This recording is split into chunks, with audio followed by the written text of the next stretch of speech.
if you want this solemn, sacred vibe from harmony, you have to start from a minor chord and then progress to that major chord that contains its tritone. What? Okay, here's the long answer. My fanatic fascination over the world of harmony started when I was 7. The first music I've ever heard that left me paralyzed was from my first Halo game, Halo 3.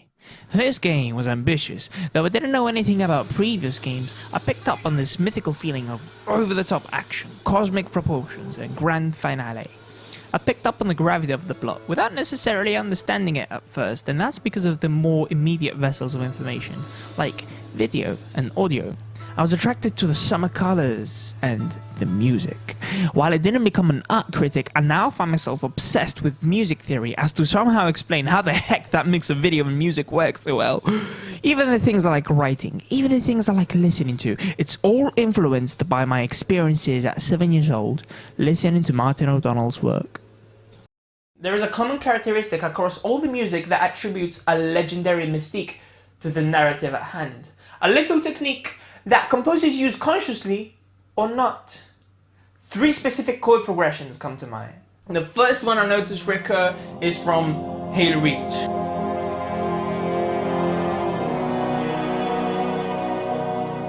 Take the root note of any minor key of your choice and play the first chord. It should be a minor chord. This is what's known as the first minor in Roman numerals. If you travel 6 semitones up, you'll find the tritone of that key. It's called a tritone because it's 3 tones away from the root of the key. Note that this interval is rather dissonant. Build a major chord using the tritone as its root, and you'll find the epic chord from Halo Reach.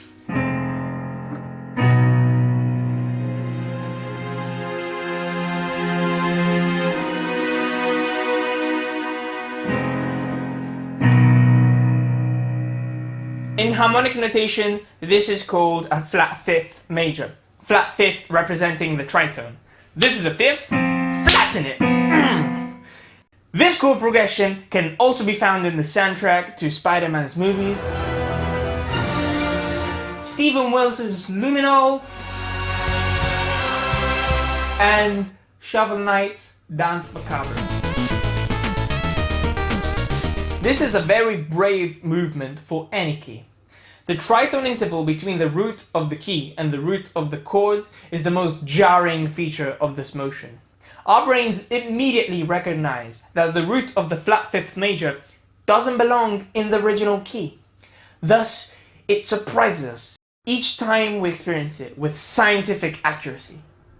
The second chord that we'll take into account is one I first found in Royal Blood's How Did We Get So Dark? Start from your first minor chord, then build a major chord 2 semitones above that. That's the chord. It's called second major. It also appears in Ruby's theme for Cinderfall,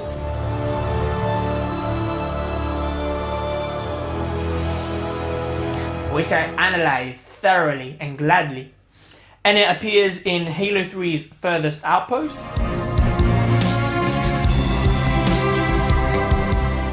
and it also appears in the aforementioned Dance Macabre from Shoutout. Yeah, Jake Kaufman, he knows what's up. The quirky effects of this progression derive once again from the tritone. If we're in a minor key like Aeolian or Dorian, we can expect a second as a chord, but we can't expect it to be major.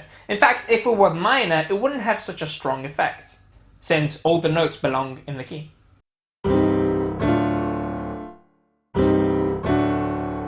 When the second is major, the second's third is also major, and it coincides with the tritone of the original minor key. It's back in our lives, and as much as we expect to hear it, our brains will always get fooled by it. Halo 3 has a special talent, making the player feel small. We get many shots where the tiny human characters are set against objects with galactic size, cruise ships, high charity, the halos, whether close up against their artificial landscapes or great distances away, perceived as just part of the sky. This daunting visual effect is perfectly enhanced by Martin's soundscape. The track that gifted me shivers when I was 7 was Farthest Outpost. Mankind has just traveled 2 to the 18th light years from Earth and is now in front of something bigger than the halos.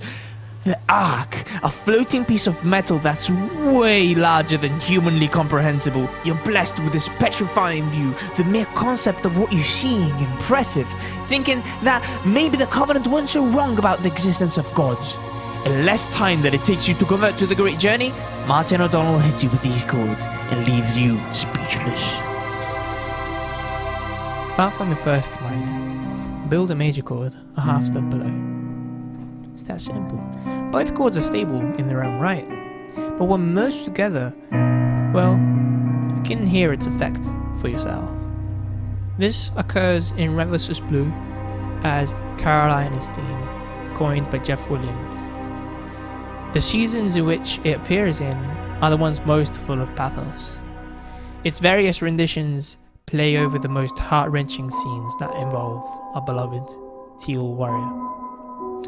That should give you some insight on the power of the simple progression. You will find it again in Forlorn Sanctum from Shovel Knight, right before the boss fight. Turns out Kaufman really does know what's up.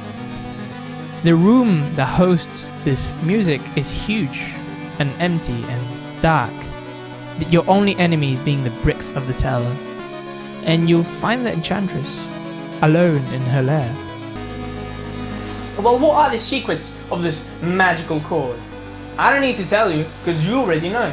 It contains the triton of the original key, right? You get it by now. There's a pattern, right? You see the pattern. If you want this solemn, sacred vibe from harmony, you have to start from a minor chord and then progress to that major chord that contains its tritone. And this, if we're talking about triads, this leaves us with 3 alternatives, one for each note of the chord. We can use that tritone as the root note of our new chord, giving us the flat 5th major.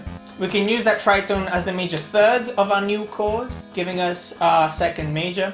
And finally, we can use the tritone as the 5th of the new chord, leaving us with our beloved 7th major. This is what I have to teach you for today. Want that epic vibe from harmony? Well, use major chords that contain your minor key's tritone. Easy as that. Don't overdo it or the single instances won't be as powerful. That's what Porcupine Tree did. Tight to a time, yeah, never. There's something more. But then again, I wouldn't really blame them. After all musicians are bending to the will of the tritone. This rebellious current against functional harmony will soon turn into a cult of dissonance. Music will change the world as we know it. Martin O'Donnell, Jake Kaufman, Jeff Williams, Stephen Wilson, they are the prophets of the new world. Soon, all will kneel before the dissonance, with exception of the lucky few who are immune.